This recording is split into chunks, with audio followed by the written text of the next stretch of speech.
results are measured, all the details. Okay, and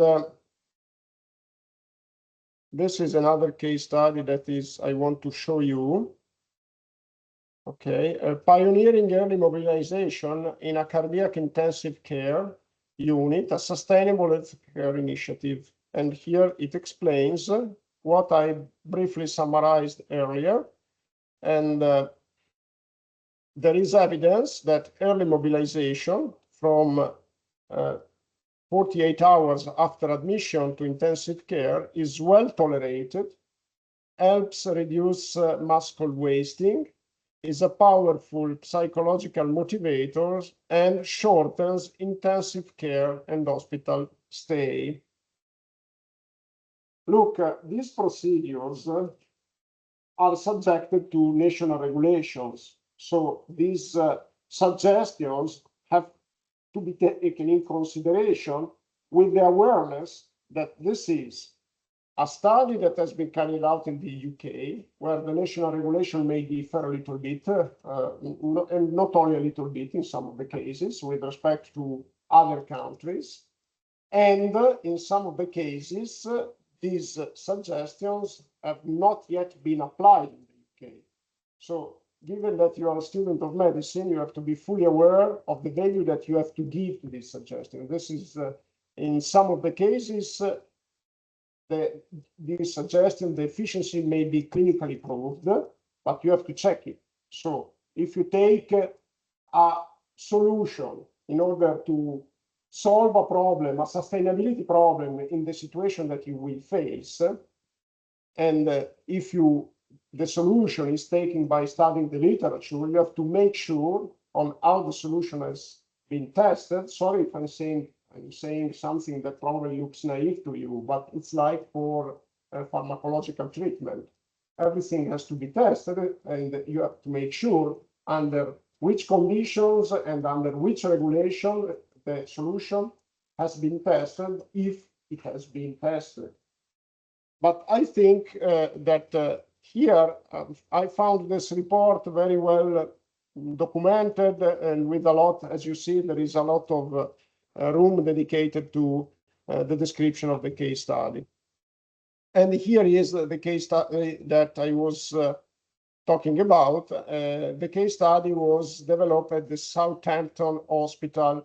So you see, it's an important hospital where they made indeed an experimentation to a large number of people, but we need to make sure how large is the number, how many people, and you have to look at the result in detail before you make like something, a proposal. When you turn scientific investigation into practical application, this is what I see, I tell also to engineers. I mean, this step is a key step, and you have to be very careful in checking if additional experimentation is needed, if the national system in Italy allows such kind of solution, etc., etc. And here you see the detail. They experimented over 238 patients, were recruited to the early mobilization program over 24 months, and the clinical outcome indeed shows that early mobilization reduced ventilation days by a mean of 4 days. It's not negligible. Reduced cardiac intensive care stay by a mean of 6 days in patient after cardiac surgery. And this suggests that indeed the testing was carefully carried out with a reasonable number of patients. It's not very large. I mean, it's not very large, but still it's a reasonable number, we can say. So this is an example that is reported by the report, and the report identifies then the pillars. I mentioned some of them at the pillars of a sustainable and resilient health system. Just a second, I close the door.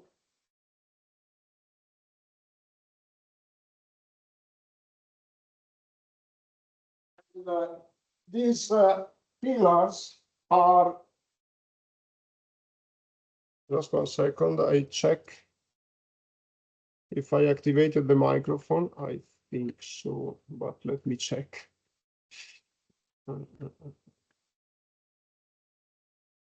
Yeah, I activated it, yes. Sorry for that. The pillars are reducing the need for surgical care.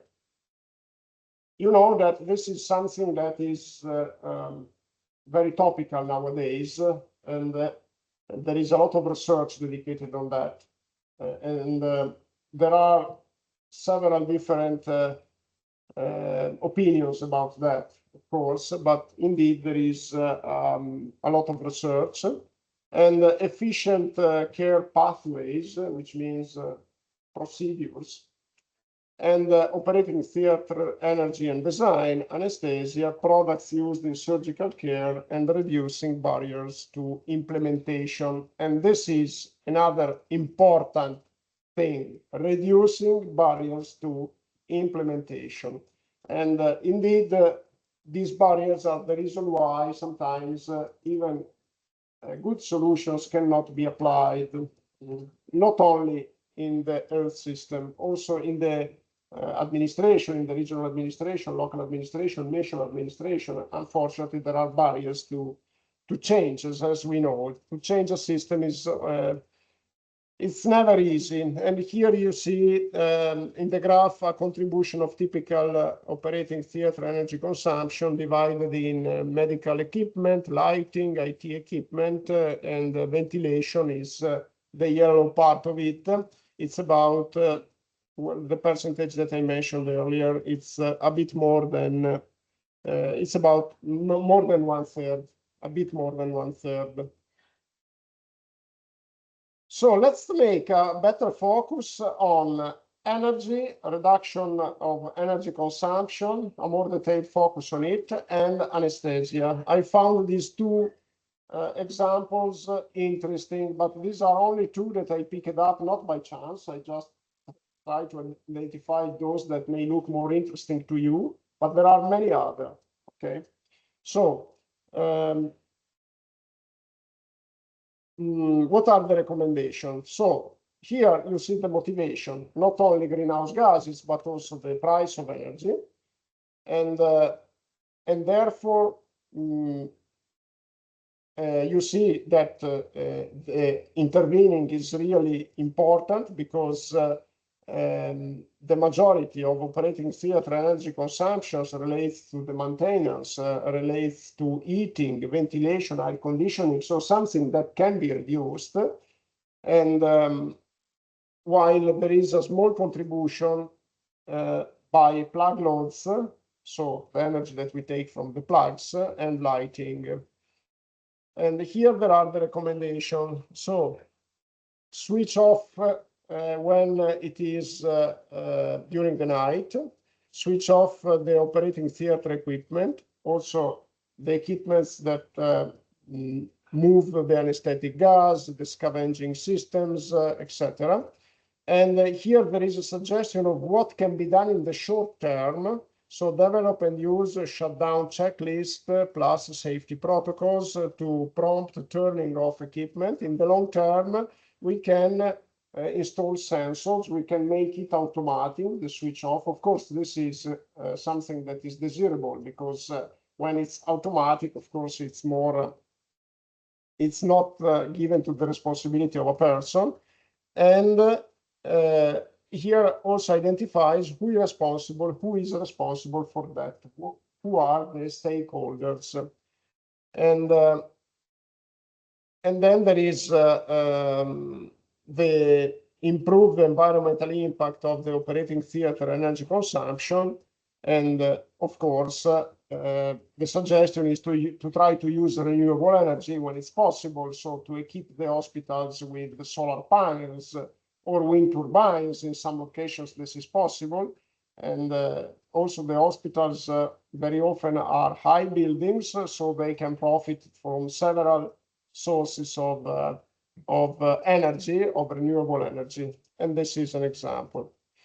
And the key points highlighted in this respect are what I already described. So try to shut down the apparatus and try to install control sensor in order to make these operations automatic. And at the hospital level, contracts should be set out for renewable energy productions, etc. Let's now move to anesthesia, okay?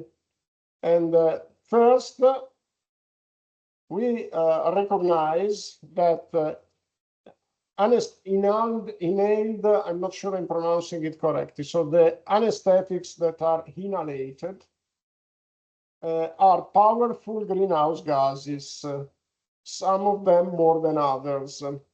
And therefore, the field of anesthesia has been working trying to reduce their use. And so the opportunities for improvement involve limiting the use of anesthetics that are vehiculated by inhalation, and a solution may be to use intravenous anesthesia, for instance, or to use local or regional anesthesia more than every time that is possible as the first choice. Use reusable medical equipment and involve the surgeons in information activities in order to make them aware that an important role is played by their operational pathways, the material that they use, and also perioperative care. And here you see the table on the right that presents a case study, switching to local anesthesia for inguinal hernia repair. And usually for inguinal hernia in the past, we used a lot of the total anesthesia, and switching to local anesthesia, it's complying in this case with the UK regulations and the guidelines. And basically you see what is for each of the operating theater, the reduction of the expense that they have estimated. In this case, it's not a big one, but still it's providing a contribution. Again, anesthesia in the next slide. So here you see in the graph greenhouse emissions of different drugs that are used in anesthesia. And keep always in mind that greenhouse gas emissions is also related to energy consumption. And here there are specific for some treatments that could be used as an alternative for anesthesia. So besides local, regional anesthesia and intravenous anesthesia, when indeed we need to use anesthetics that are inhalated, here it is suggested to use sevoflurane followed by isoflurane, because it has a low impact in terms of greenhouse gases emission, and while the desoflurane should not be used. Nitrous oxide is another powerful greenhouse gas, and therefore should be avoided. And I am giving this name of these substances, of these drugs, but of course, you know that I'm not an expert. And I'm giving the names because they are reported in the Green Report, and therefore I think that indeed they have been tested. But of course, once again, you have to take these suggestions very critically, and you have to, before also elaborating your opinion, and before making proposals in your future activity or even during your studies, make sure to check what is the baseline information that has been used in order to elaborate these guidelines. But you see that indeed there is a lot of experimentation and a lot of research in order to move forward on these reductions, user friendliness, and resilience and sustainability. Here there is a focus on the surgical care pathways, and indeed there is a lot of room to work on in terms of pathways. So reducing the steps of the pathway to the surgical care, reducing the steps for the recovery, gaining a better organization. We have seen that any step has an energy consumption in terms of first appointment, second appointment, etc. So basically, if we can optimize, for instance, by the use of telehealth, now we are improving with telehealth, but indeed it's an opportunity. So there are some appointments that can be avoided with a virtual meeting. And we learned how to use virtual meetings, and indeed they can be introduced, of course, with not with all the patients, but with those that are more digital, more used to the digital interaction. Why not? Because in many cases, the first appointment doesn't really require an inspection of the patient in person. It's an information. And indeed, also when we go to the medical doctor, sometimes we already avoid to go there in person, and we make a call or we send an email saying, I have these symptoms, can you suggest something? Indeed, these are solutions that should be promoted, of course, with the due consideration of the importance of the one-to-one relationship, of the in-person relationship. And there are several sectors of our society where we are discussing about the opportunities given by the virtual interaction. I am firmly convinced that, for instance, for education, it has been a really big and huge step forward. I think a lot of education can be done indeed remotely with a virtual interaction. It becomes more productive, I think. And I am used to give online lectures to my students for the topics that are better discussed online. And of course, we need to profit on them in the proper way. And there are many implications in the digitalization that often we don't consider. Like, for instance, using the phone for any payment. It's a big improvement in terms of personal security. You don't need to bring any money with you. I traveled recently to China, and in Beijing, they told me, we don't have any money in our pockets. We don't have any credit card. Everything is done with the phone. So, I mean, also in the health system, we have to take advantage from these developments, because the tools are indeed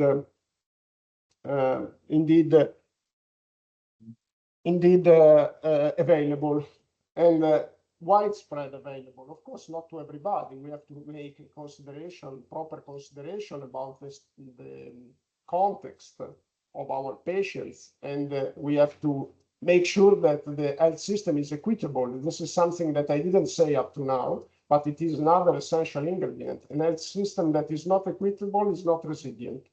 Just keep in mind that, like the society, when the society is not equitable, it's not resilient by definition, because you have people that are unhappy, and people that are unhappy create, of course, some impact, some negative impact on the societal organization. And in that system, this is, again, an essential requirement. But still, by making sure that everything is equitable, fair, and well organized, we have to profit from the new techniques and new technologies. And here there is a case study on the right, reducing same-day surgery cancellations. And basically, they worked and made an investigation on patients undergoing elective surgery. And And the intervention is move bed planning and confirmation of bed spaces to the day before surgery rather than on the morning of surgery.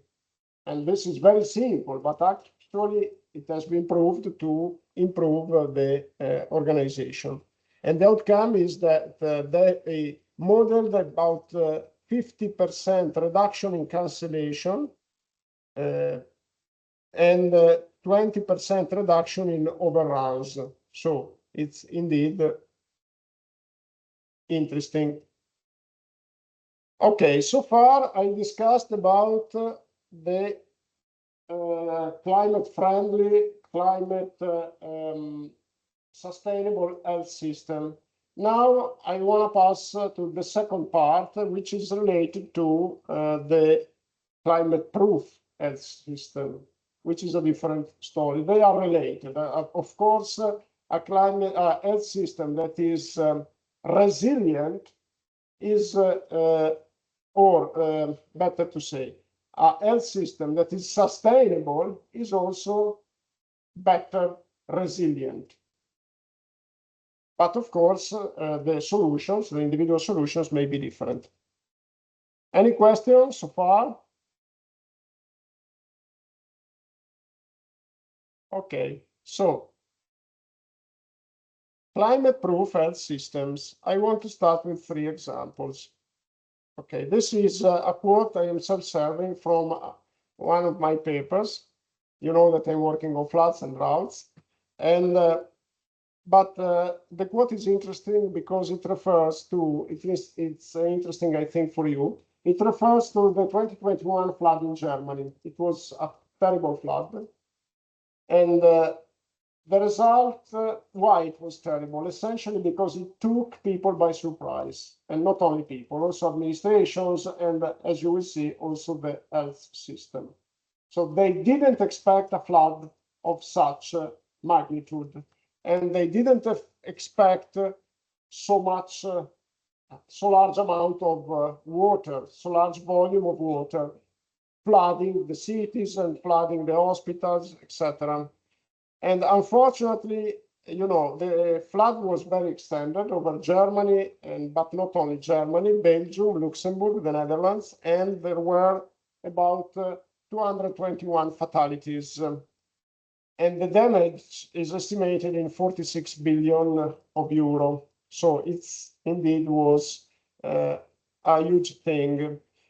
A total of 134 people died alone along the River Haar in Germany, a tributary of the Rhine River that has a basin area, the basin area or catchment area, as it's written here, is the area that collects the rainfall to the river.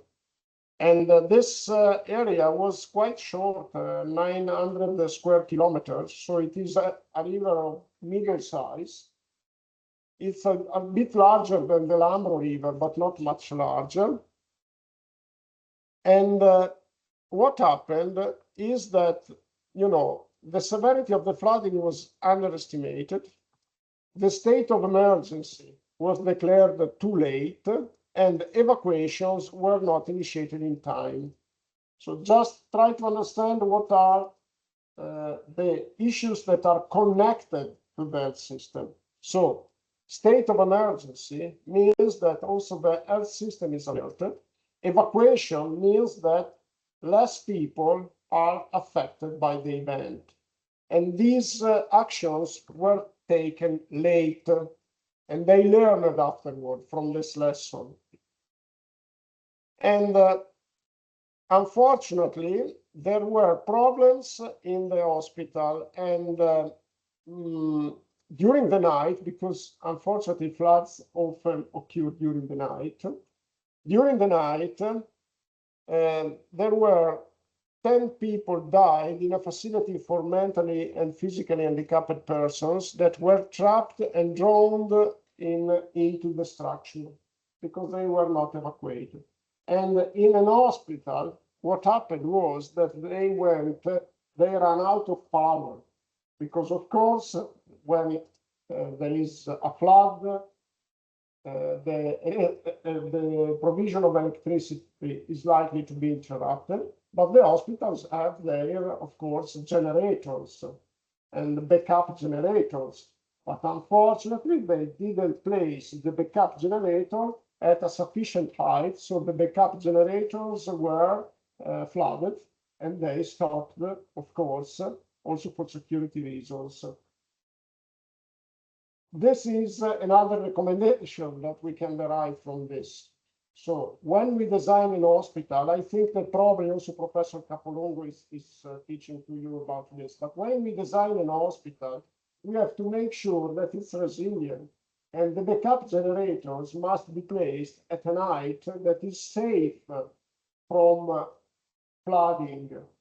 And of course, this is something that is not very convenient, because backup generators, if they are placed at the ground level, they are more easily accessible for reparation, they are more easily accessible for providing fuel, and etc. But on the other hand, the first need is that they have for sure to be working during an emergency.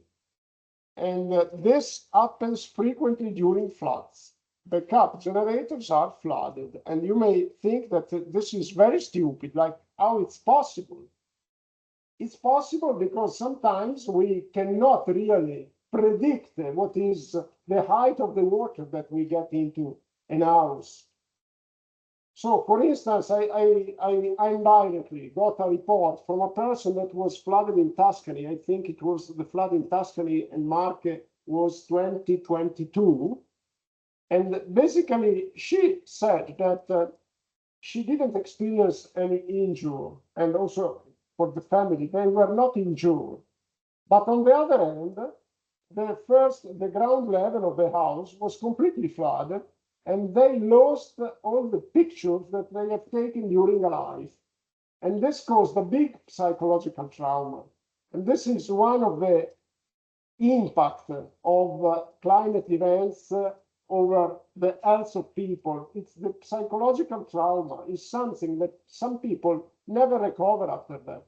Because, you know, when you feel threatened in your home, and you lose all of your memory because losing the pictures, the stamped pictures, or if you have something stored in a digital solution, anyway, you lose it. This is a big problem. And they had the house in 2 floors.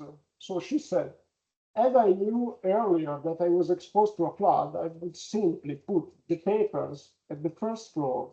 And this is something very trivial. I know that, for instance, in the past, people were more used to get flooded because we think that floods are a new problem. Actually, it's not a new problem. In the past, people were more used to that. And in fact, they were used to open the doors of the houses, because when you get the flux of water, it's the water really gives a pressure that you cannot sustain. And this is the problem with buildings. Sometimes the buildings collapse when the water comes. So people in the past, they knew that, and they were instructed to open the doors just to let the water in.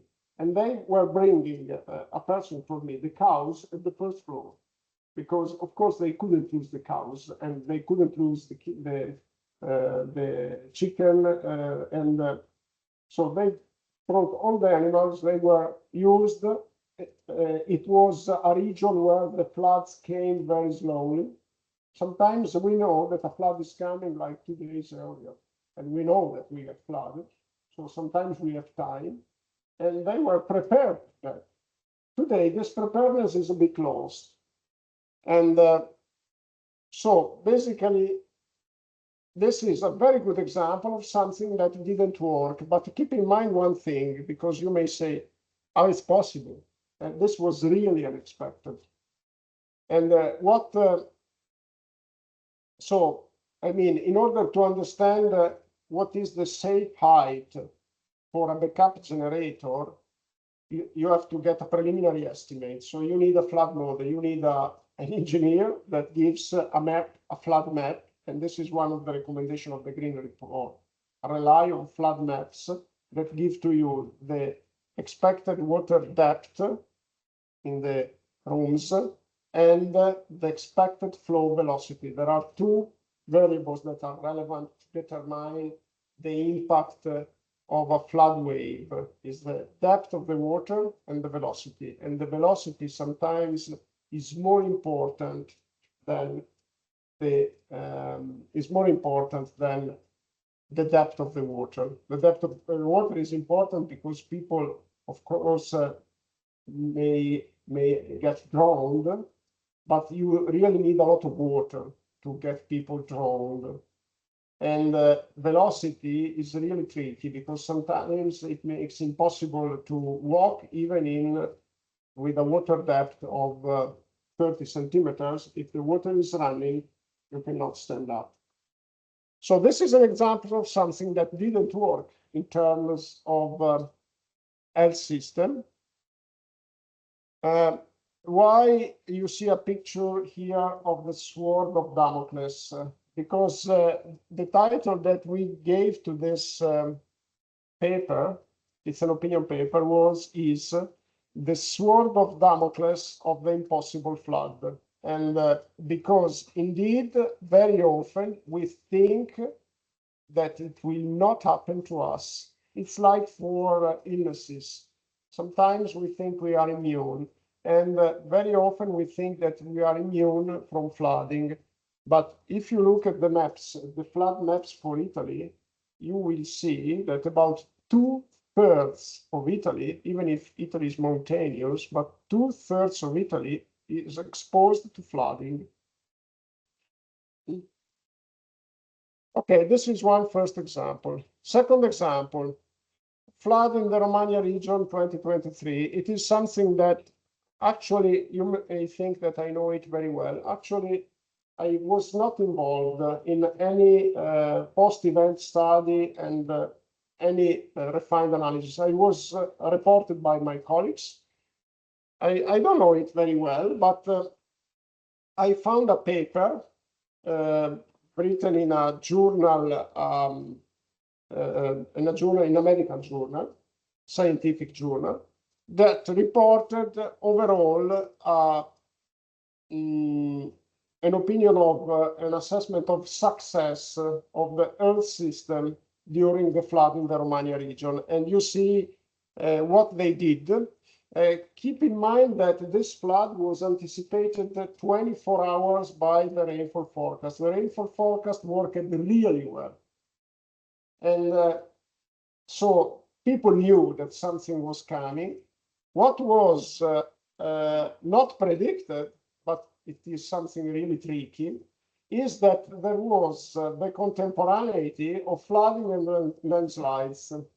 A lot of landslides, hundreds of them. And the result was that the mud of the landslides got into the rivers, and therefore the flood wave, it was not just water, it was a mix of, it was mud. And so what is the result? That the mass density is much larger. So water has a mass density, you know what is the specific weight of water? I'm not expecting an answer.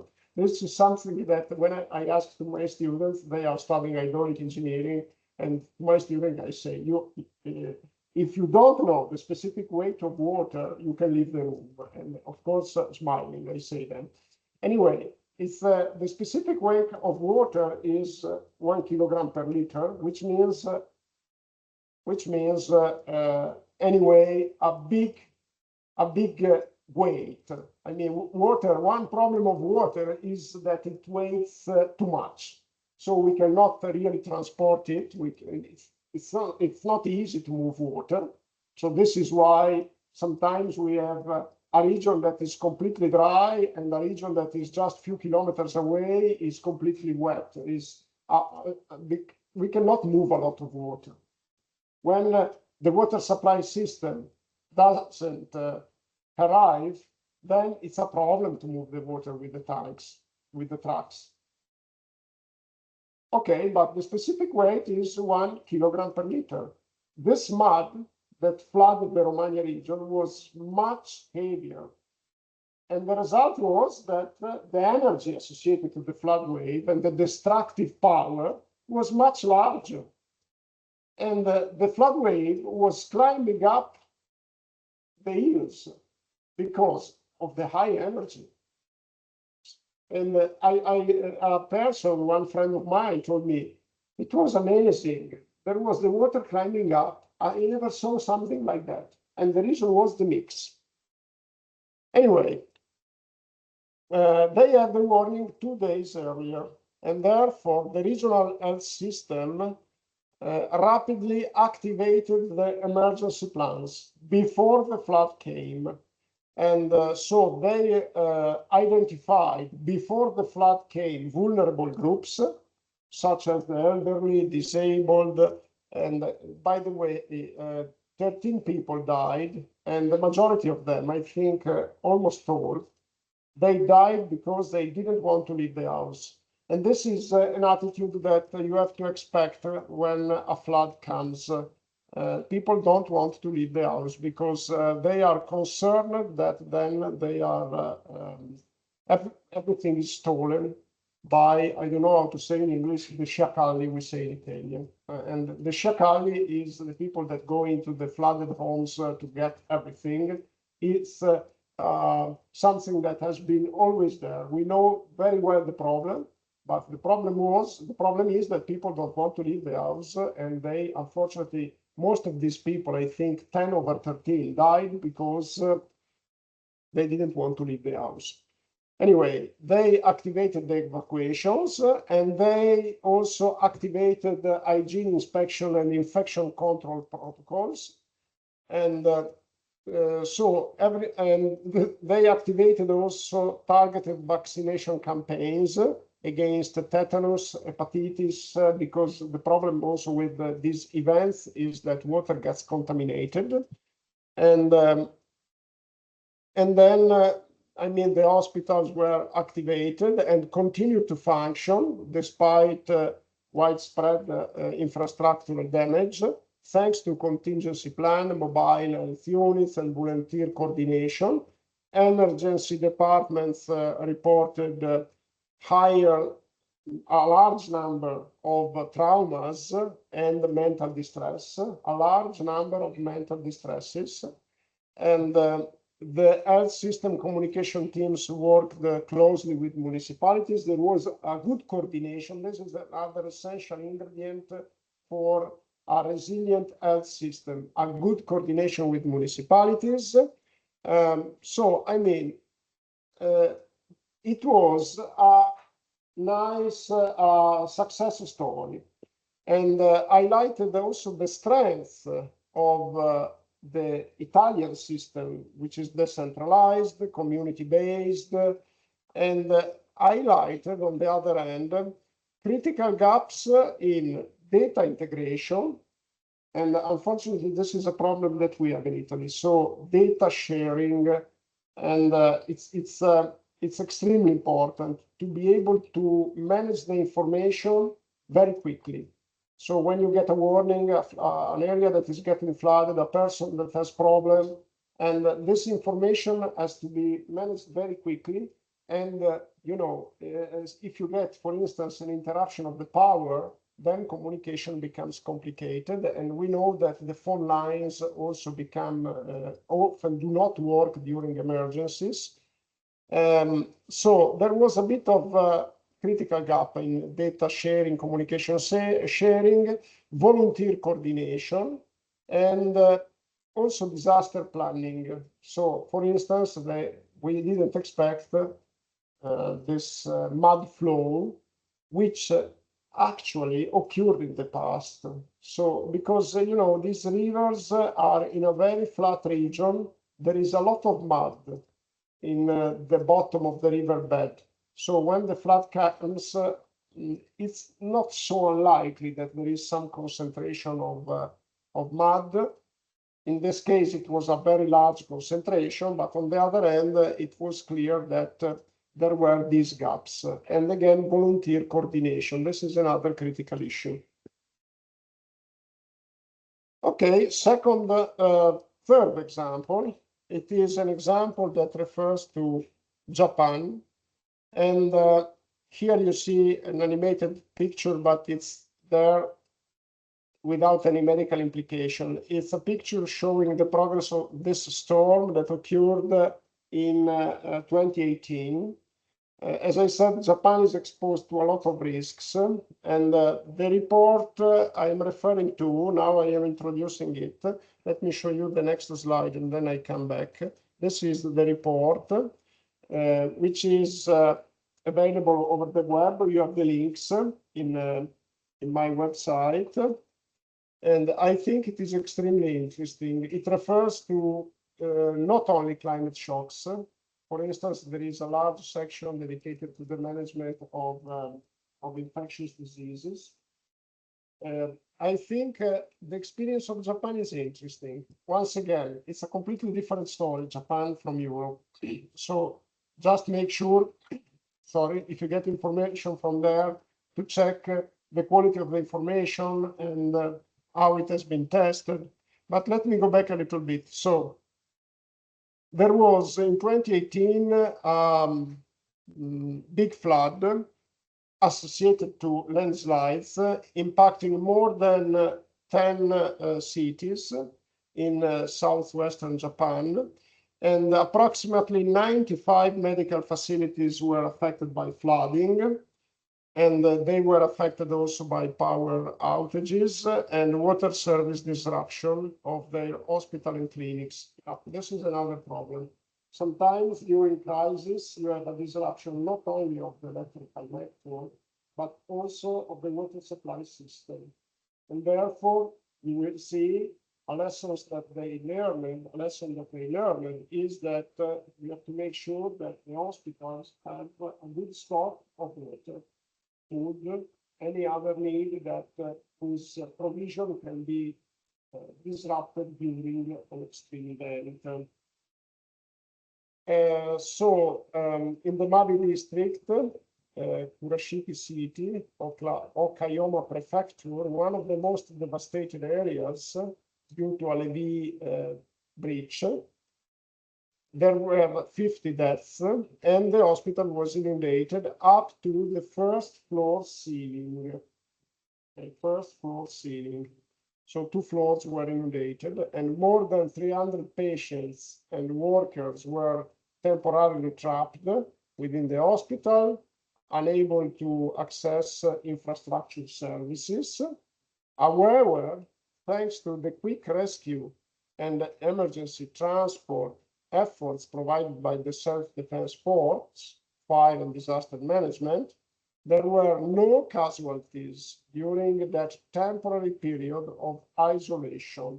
So the hospital was isolated, was flooded for 2 floors, but no casualties due to isolation. And so it's another good example. And so exploring how they are organized is interesting, and I will give you some hints just now. So here they first of all explain in the report. I'm not discussing it here. They also describe the investments that they are making, that the government is making, and the progress of the investments along the last 50 years they made in order to build a resilient health system. And they also describe their policies. So they list the policies and the reforms that they did, and they describe also the content of these policies. The report is quite long. I cannot really judge. I cannot make a comparison between their investment and our investment. What I am convinced of is that in Italy, we are not that bad. I think personally, I can say that I am personally, for me, my family, much satisfied by the care, the health care that my parents had, that I had, and my family has. And I also think, from a more technical point of view, that the health system overall is well organized. So I'm not saying in Italy we are used very often to complain. This is not my purpose. So I can't really say that the Japanese investment is comparable or not comparable to the Italian investment. What really I appreciate in this report is the completeness of the report. So indeed, there is a list of the investment, and it looks like they had a careful planning and a careful design of this investment, of these policies. Of course, they are exposed to several shocks, so there is a motivation. Okay, so basically the bigger picture is that the pillars of a resilient health system, they identify 4 pillars, and they are resilience of the healthcare facilities, the resilience of the healthcare systems and networks, okay, the collaboration with the emergency management and civil protection agencies, and then a resilient infrastructure system. What I like of this picture is that it says in a very effective way what is a basic concept that, of course, we know, but sometimes we don't understand the implications. The basic concept is that the health system is not an isolated system. It's included in the societal system, and it's not possible that that system can work well if the rest of the societal system doesn't work well. And of course, this is like a naive concept, is everybody agrees with it. On the other hand, you know, solutions to make sure that there is a good coordination. So implications, solutions, a good coordination with the administrations, emergency management, and volunteers. Like in the Romagna region, we have seen that the volunteers were not so well coordinated. So finding the solution, getting to target to make sure that these links work efficiently, it's not easy. And above all, it's implementation that is not easy. Okay. And the resilient infrastructure systems, that's true. We need a resilient provider of electricity or resilient backup generators. We need a resilient provision of water. And unfortunately, even during earthquakes, sometimes these infrastructures are affected and may fail. I am quite involved in the management of water supply systems, and I know very well that when there is a crisis, an environmental crisis, water supply systems may fail, and sometimes they get contaminated, and this is a big problem. And okay, so they provide an extensive report of their experience, and so most of these suggestions are very trivial, so I'm not reading all of them.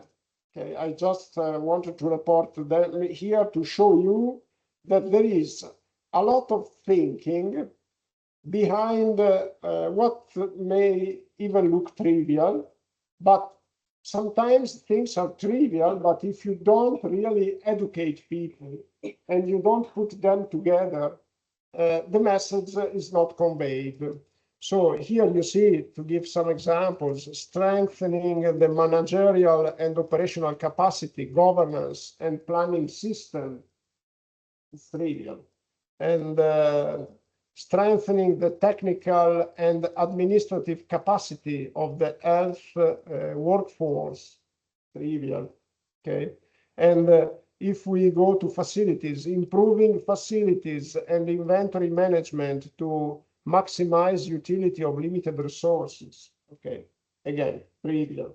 On the other hand, when I think of flooding, there is a trivial suggestion that we give very often. It's please don't move the car. If you get flooded, leave the car alone, leave the car going. As a matter of fact, people die during flood inside the cars, and because they try to rescue it. In Valencia last year, unfortunately, most of the people died while they were trying to save the car. And I can make other examples like if you suspect that you may get flooded, don't go underground. In the underground floor, you don't have to sleep there. Again, this is something that often occurs, that people are taken during the night while they are sleeping underground by the flood. And sometimes there are things that we don't understand, like if you are sleeping and you get flooded, it's almost impossible that you can get out of the room because you are completely in the dark. There is no way of opening, of turning the light on. So you get flooded, water moves, you lose the orientation. It's impossible to get to the door. Unfortunately, in Tuscany, about 10 years ago, there was an entire family died, and they had the water basically increasing the depth. They couldn't swim to the door, and they died. And it was only one person could find it. And you know, you don't have a lot of time. Once that you get into the water, either once that the water gets to your nose, either you find the door in 30 seconds or it's gone. And unfortunately, there are a lot of things that may happen, and sometimes I was involved in some research project, just making lists like this one. So don't think these are trivial things. And I mean, they are suggestions that have to be taken in mind. And here there are more technical recommendations to enhance its disaster risk management. DRM is disaster risk management in the hospitals. So measures against power outage. And yeah, again, okay. And measures against water outages. Again, if you remain in an hospital without water, you can understand what the situation is. Stockpiling of food, drinking water, medicines, and measures against wind and flood damage, and sewage drainage measures. And this is for seismic reinforcement, etc. And you know, behind these actions, you need an evaluation of the hazard, and therefore a technical evaluation of a technical evaluation of the risk. I am now involved in a consultancy that I am providing a regime of public utility, because in the city of Pesaro they are building a huge hospital, and we are trying to understand what is the chance of the hospital at the ground floor to be flooded, in order to support the design of the hospital, in order to also determine what is the storage that they need, etc. Okay, I would make the break. Today I have to leave 5 minutes earlier, and 6:10, so please make an effort to be here in 10 minutes. Okay, thank you very much.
Okay, here we are. And as I said, I need to leave at about 6:10. So if you have questions, I don't think so, but if you have any question, please ask questions before I close the lecture, because today I cannot stay. By the way, we will meet again in 2 weeks from now for the last lecture. And just to remind you. Okay, so a few more comments on the sewer systems, which also during climatic extremes may get out of order, and therefore this is another thing that should be taken into account when preparing disaster management plans. In general, you have to think of the relevant infrastructures, and you have to make plans in order to account for their potential failure. By the way, I mentioned to you that I spent 1 week in China recently, and I experienced how it's difficult to survive without Google.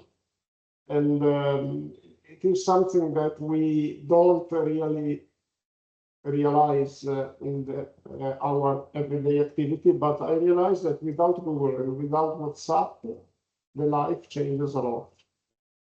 And so why I'm saying this? Because I think it's important also to make sure that we get a full perception of the instruments that are necessary for our profession and necessary for everyday life. But in the everyday life, basically, we manage.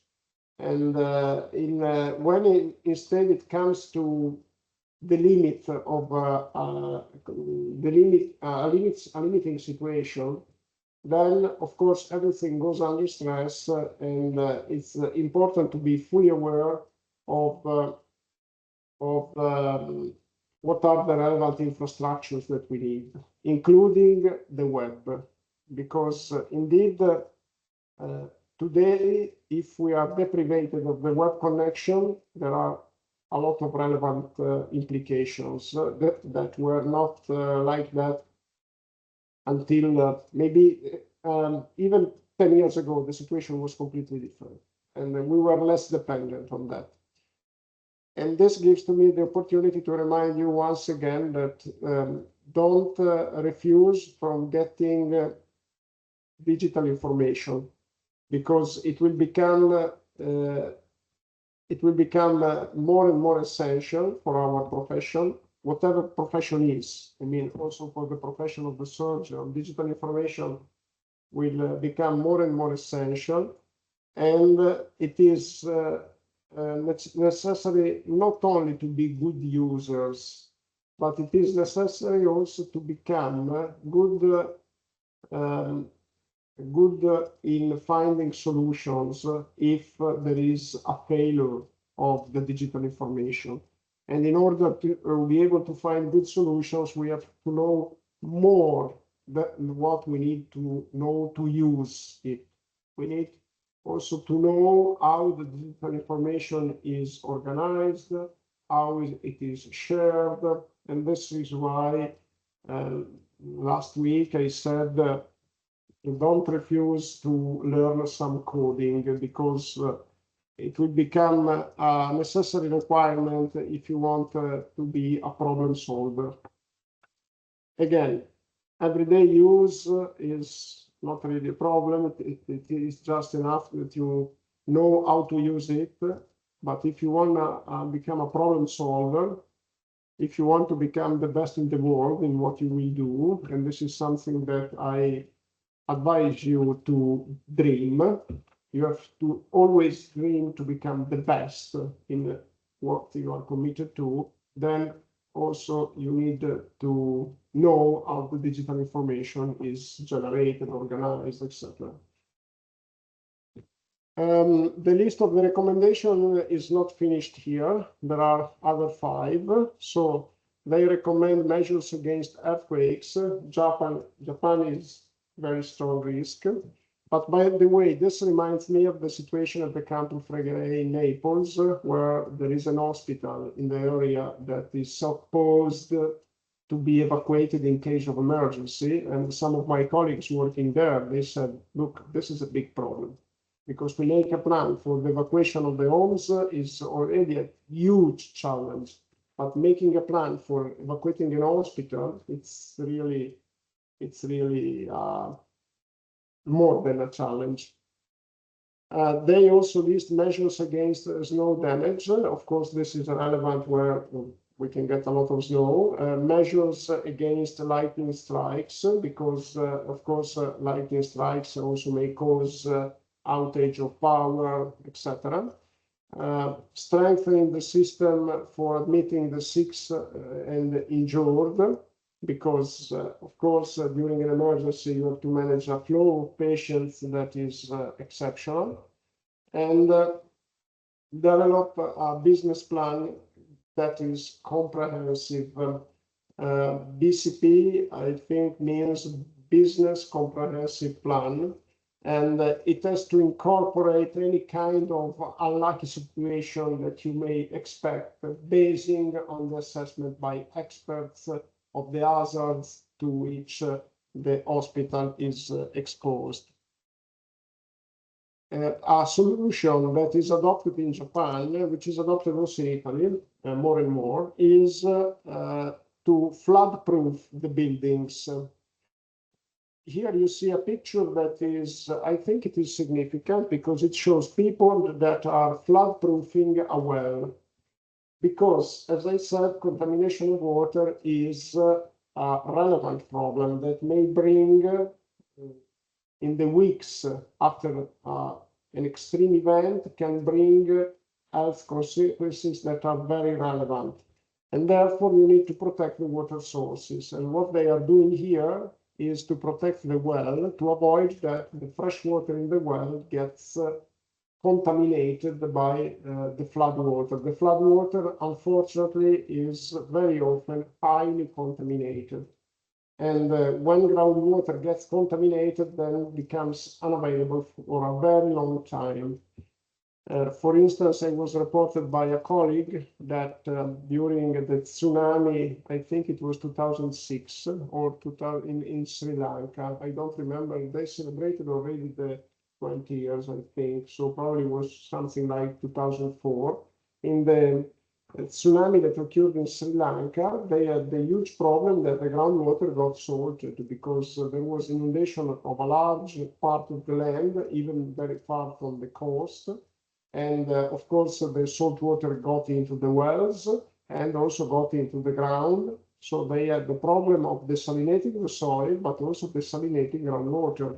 And they were making experiments for which they called researchers from all over the world to inject fresh water into the ground in order to remove the salt. And this was a huge problem. So, but also for flood proofing the buildings, there are a lot of solutions that are being proposed and developed recently. And basically the idea is that if a flood wave comes, by closing the doors are flood proof, waterproof, and therefore one closes the door and the water doesn't get into the building.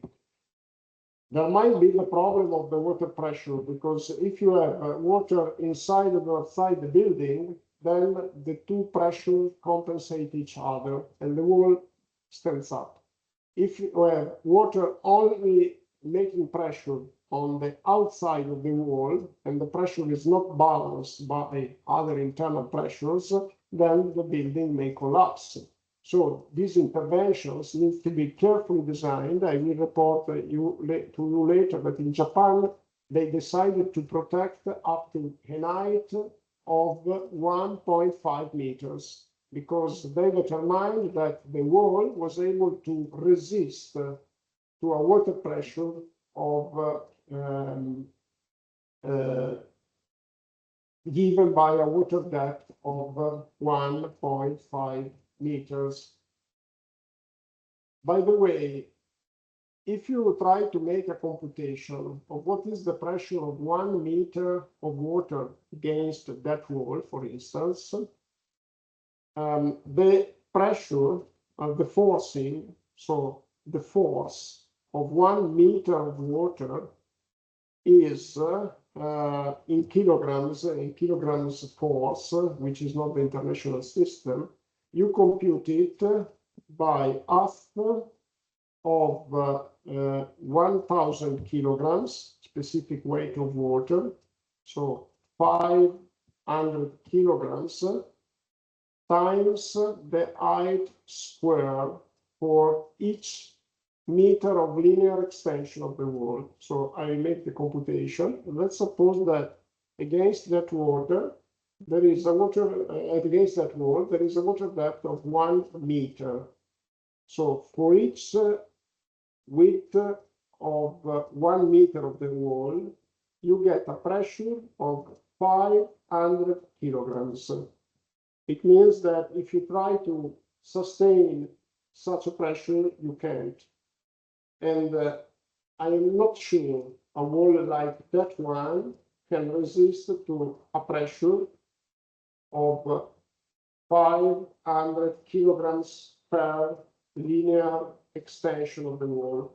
And this is for a water depth of 1 meter. And remember, the pressure depends on the square, so power of 2 of the water depth, which means that if you get 1.5 meters, the pressure is 500 times 2.2, which means 1,225 kilograms. So it's really a huge pressure. And therefore, in Japan, they made a design and they said, okay, we can protect the building, make them flood proof up to a depth of water, up to a height from the ground of 1.5 meters. Because they made a design and they computed, estimated the capability of the wall to sustain the pressure.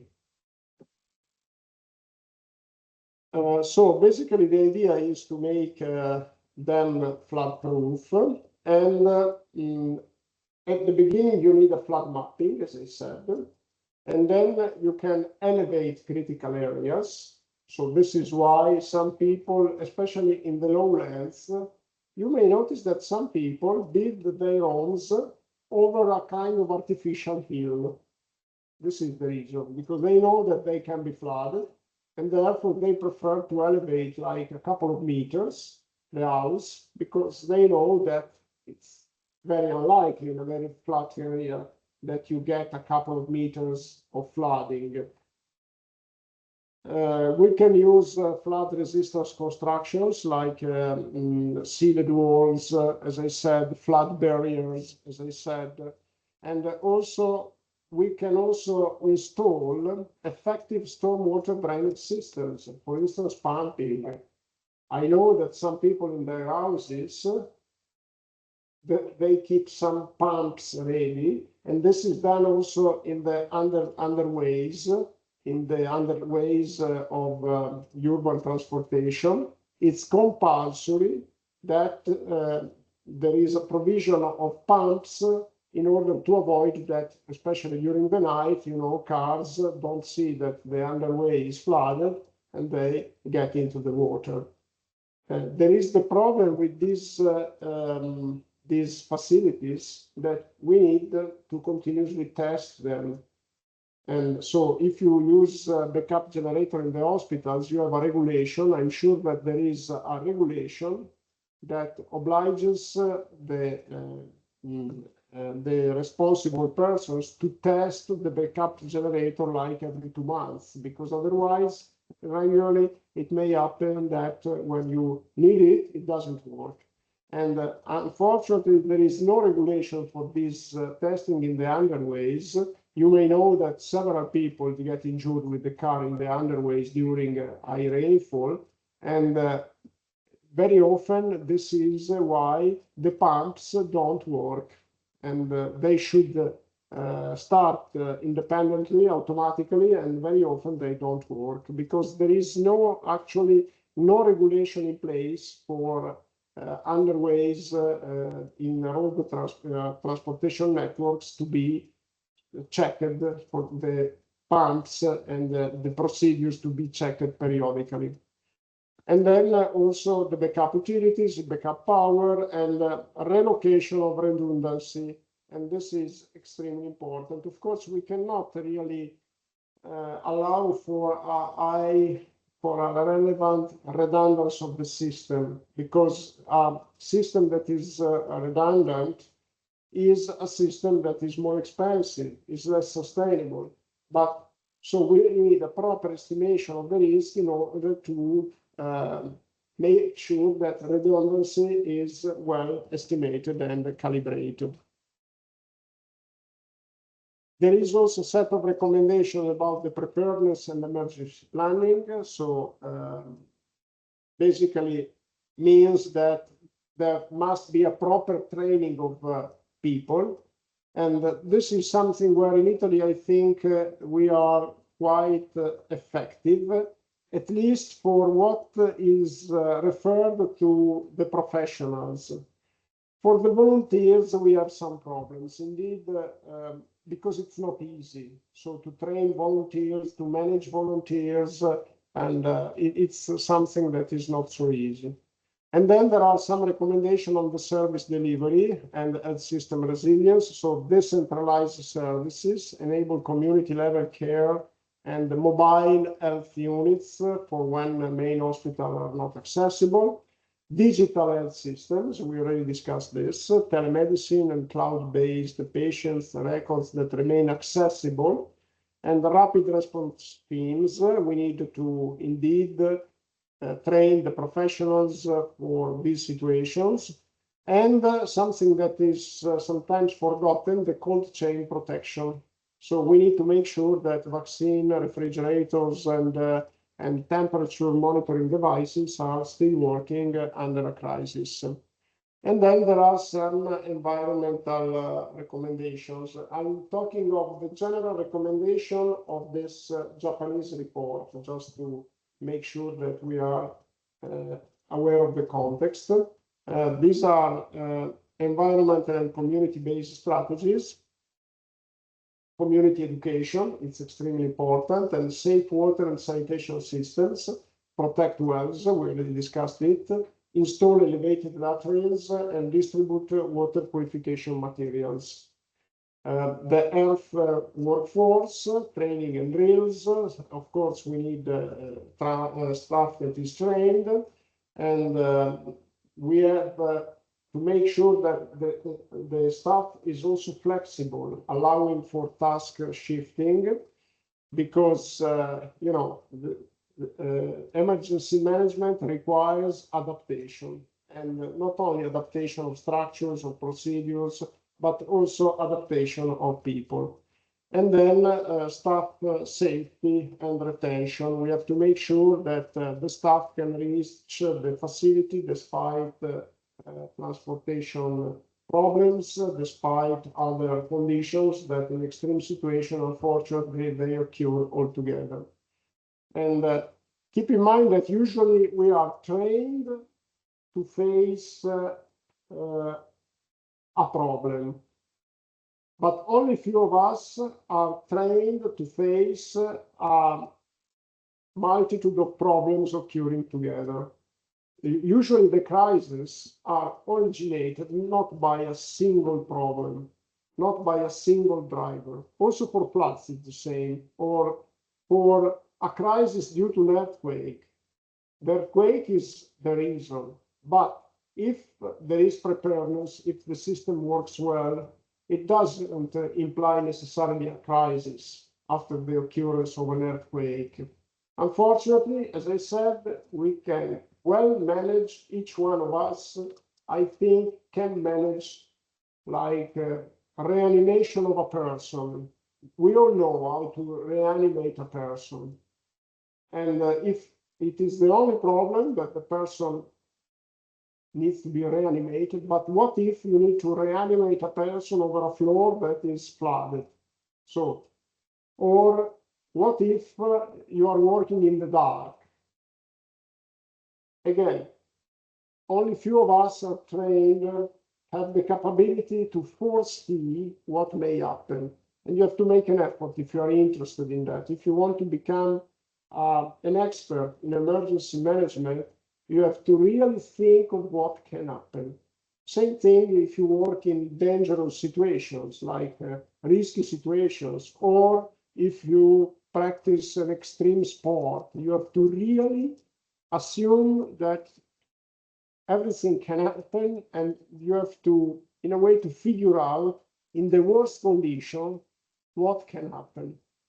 Okay. There are also some jokes related to worst conditions, but indeed, also the jokes reflect the fact that we are often not prepared to face the concomitant occurrence of many problems.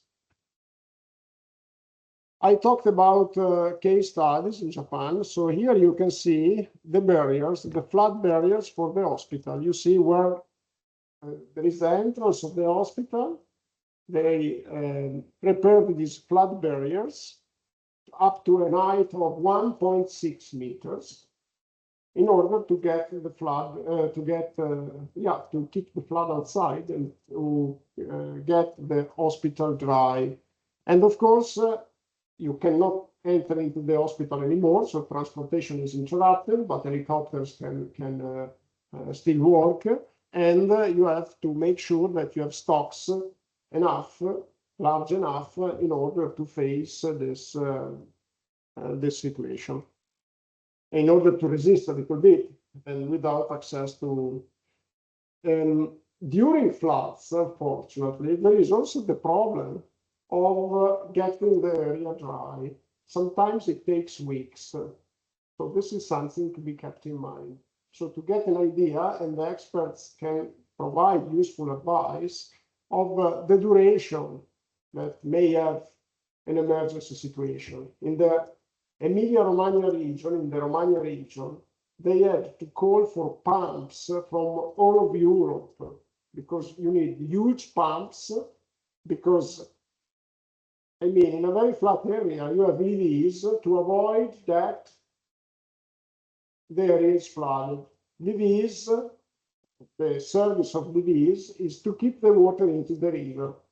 But unfortunately, the levees are also barriers to get the water back into the river. Once that the land is flooded, what people usually do is to cut the levees. They need to cut the levees in order to allow water to get back into the river, which is the drainage network. So we need to put it there. And the Romagna also used pumping, and you need huge pumps, and they collected pumps from all of Europe. But on the other hand, as a matter of fact, for some of the areas, it took like 15 days before draining the flood. And this is an example of an hospital, which it is Kurashiki Central Hospital. And of course, you need proper flood training. And I want also to mention in Prague, they use flood barriers. They use flood barriers because they experienced a flood in the city. It was in 2002, I think, was completely flooded. And they built these inflatable barriers. They get equipped with these inflatable barriers. And the last flood that they got was indeed managed successfully. They inflated the barriers. Without the barriers, the city would be flooded again. I don't remember when it was. I think it was 2018 or something like that. But with the barriers, they were able to manage. And also in Florence, they are thinking of something similar, inflatable barriers. And the inflatable barriers are very handy because they are basically hidden under some coverage and people don't see them. But in case of emergency, they can be inflated, they come out from the soil and build a kind of a wall. Another example that I would like to make is refers to Cambodia, and they invested a lot of money to build flood shelters and make them available. And they are homes located at a high level, and they built many of them because they are indeed very often flooded. And it's the most frequent natural hazards in the country. And therefore, given that they are a bit concerned about climate change that may increase the risk, in 2018, after a flood that affected more than 1.5 million of people, they made available flood shelters for about 12,000 people. So basically, this is another example of something that can be activated at the municipal level by the local administration to protect, to give an opportunity to avoid an opportunity of putting people in safe conditions and avoiding the recovery of people in the hospitals. Okay, so I think this presentation is terminated, but let me give a conclusion for this lecture by referring to the web page. Just 1 second. If yeah. It's not this one.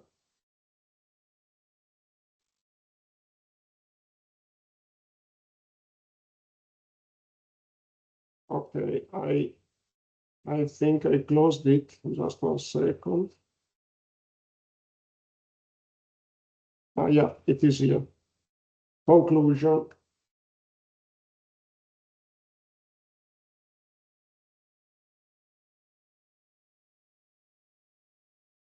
Okay, and it's a conclusion that I leave it on the screen, but I can just speak to make a summary. So the issue of climate resilience and the sustainability of Earth system is an issue that is more and more important nowadays for several reasons, not only climate change. So it's an issue that deserves a lot of attention by the professionals, not only for climate change, but also because we are increasing our expectation in terms of welfare, in terms of service provided by an Earth system. And we are facing now an increasing population, and therefore in some of the countries, the people affected by these disasters are increasing, and the resources are not increasing because also for the increase of population, for the occurrence of international tensions, geopolitical tensions, you know what I mean. And we are now seeing today a situation that is increasing the price of energy, increasing the public debt, and public debt is increasing as well. And also there is a taxation that is increasing and international taxation and on the trades. And therefore there is a need to make sure that the health system, like the societal system in general, becomes more resilient and more sustainable.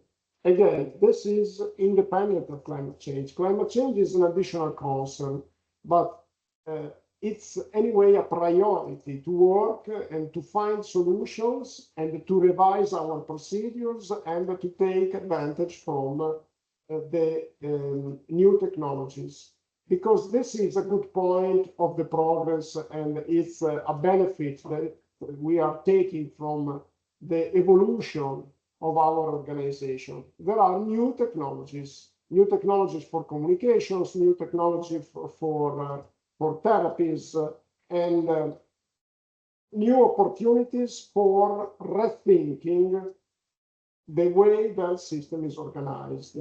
And therefore, we need to really benefit from these new opportunities. And keep in mind that it's something that it's tested during a crisis. So the efficiency of an health system is tested during a crisis, but it must be prepared during calm periods. Don't make the mistake of assuming that, it will never happen to me, and it has not been happening for 50 years, so it will not happen again. We need, with the consultation of experts during the calm periods, we need to make sure that we take all the opportunities and we design effective solutions for getting prepared against emergencies.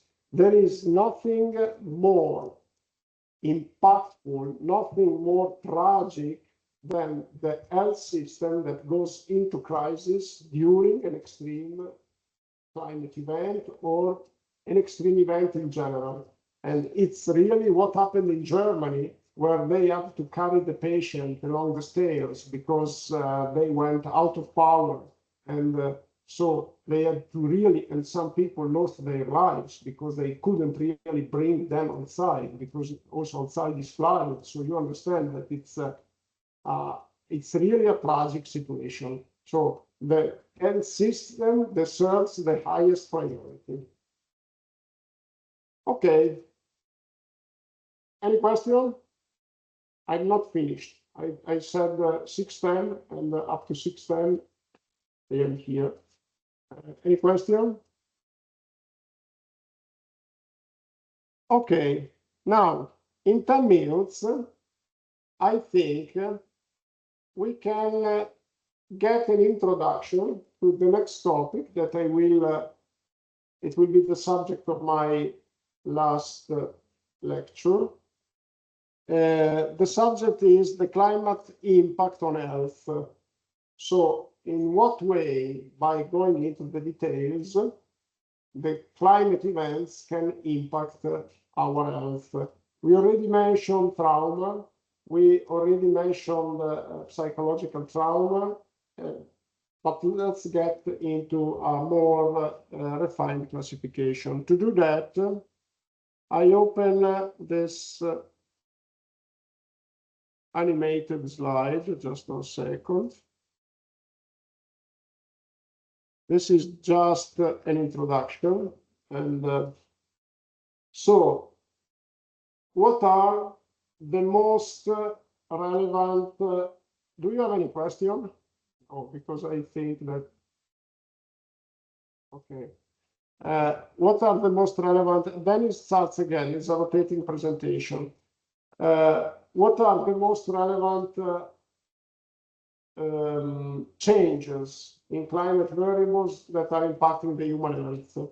There is rising temperature. Let me start it again.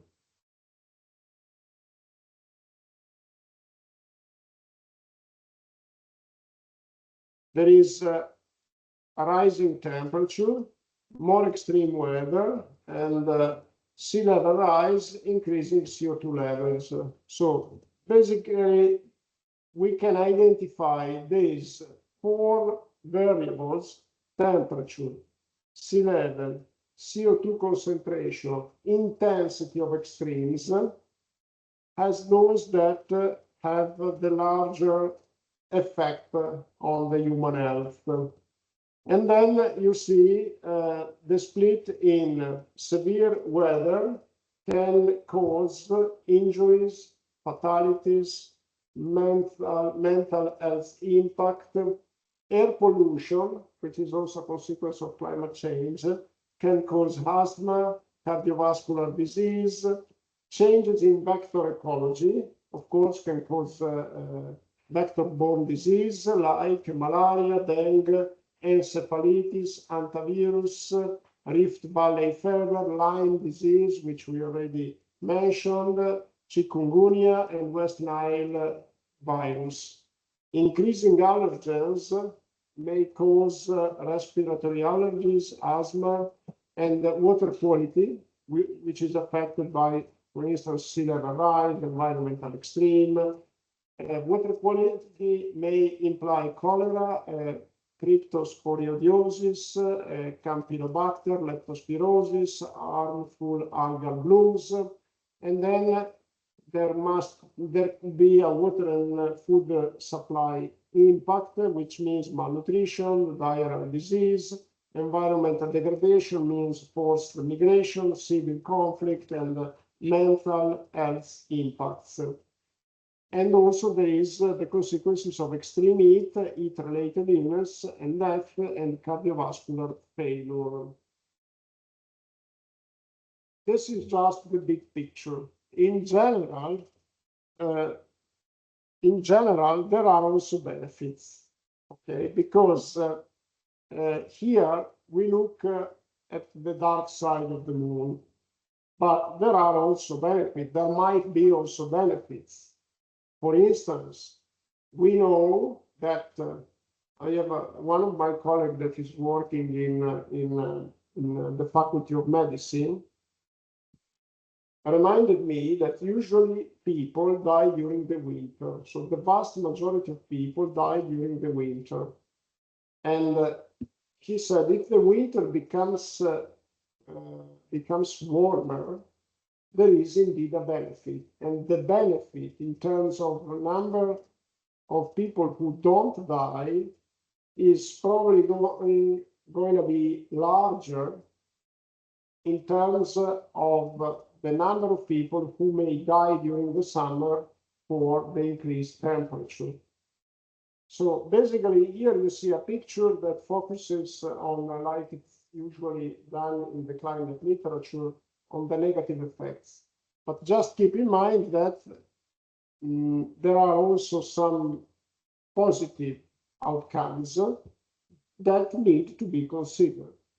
But on the other hand, of course, if we want to get prepared against the increase of the number of people affected by climate change, we have to first focus on the negative effects, because we have to get prepared to face them. Some of these effects are very local, and not any country is exposed to all of them. To give you a trivial example, when we talk about sea level rise, of course, sea level rise is something that affects only the coastal areas. On the other hand, I may say that during the coastal areas, within 100 meters distance from the sea, live about 60% of the global population. But on the other hand, we have to take into account that prior to considering what are the effects of climate change on the human health, we have to consider the local context. And in order to make, because we work at the local level, and of course there are also some policies that have a general applicability, for instance, over all Europe. But when we go to the operational practice and to the clinical practice, we operate at the local level, and then we have to focus, we have to identify what are the risks that are relevant at the local level. And for instance, when we talk about waterborne diseases, in Europe, we are quite equipped against the waterborne diseases. And we have some cases in Corsica, which I mentioned to you in my first lecture, of schistosomiasis. But actually, very often, so for most of the waterborne diseases, we are quite protected. On the other hand, in the African continent, there is a lot of exposure to waterborne diseases, and they may be less exposed to other illnesses, which may be instead more relevant for Europe. There is to say that the increase of temperature, which is a fact, and it's something that is occurring. I already explained to you, when we talk about rainfall, extreme winds, hurricanes, it's still debatable whether in a given location they have increased or not. For temperature, there is no question. It's increasing everywhere. So with increasing temperature, we know that there is an expansion also in Italy of some vector-borne diseases, like, for instance, dengue, the West Nile, with several cases last summer. And the reason is that, you know, the lifetime of mosquitoes is increased. And the lack of cold weather during the winter causes a proliferation of mosquitoes, and in any case, a longer duration of their life cycle. And the fact that people is traveling a lot, of course, contributes to vehiculating these illnesses that were not typical of the European context, but now are increasing in frequency. I think we can get into the details next week, and for today, I would stop here. So given that I have 2 minutes ahead, do you have quick questions? Thank you very much. And see you in 2 weeks from now, okay? The second floor, different floor. Thanks a lot.